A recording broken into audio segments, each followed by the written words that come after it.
C'était prévu qu'ils se réunissent ce samedi 22 janvier 2022 à l'esplanade de l'IEC Goma pour rendre hommage à leurs semblables qui ont été victimes de l'insécurité qui barrique au Nord Kivu. Nous sommes en République démocratique du Congo.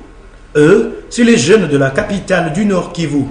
Alors qu'il était 16h30, l'heure qu'ils avaient désignée pour rendre hommage à Yves Kitoga, un jeune homme de 24 ans assassiné par fusillade le 17 janvier dernier, Séraphin Baloumé, alias Black S, un jeune musicien retrouvé mort le 16 janvier sur le zoo du lac Kivu.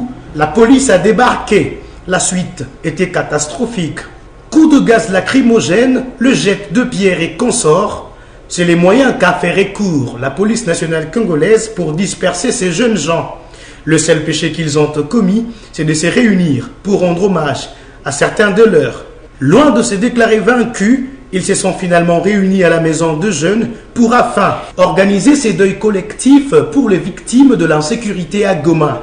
Ils étaient de centaines, fleurs et une bougie à la main, vêtus tous en noir. Non seulement un moyen de pleurer leurs camarades, mais aussi une façon d'exprimer leur ras-le-bol au vu de l'insécurité qui prend de l'échelle à Goma du jour au lendemain, malgré que la province du Nord Kivu est sous état de siège depuis 8 mois.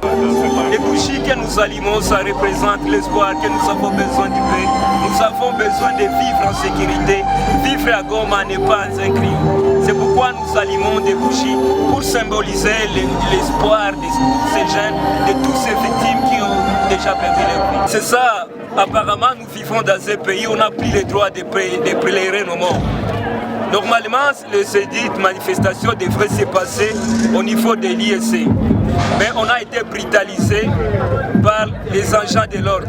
Ici pour saluer la mémoire de ceux qui sont décédés à Goma et dans toute la province en raison de l'insécurité. Parce que je suppose que ce n'est pas normal que les gens meurent et que l'État qui est censé les sécuriser ne fasse preuve d'aucune mesure pour s'assurer que ça ne se répète pas.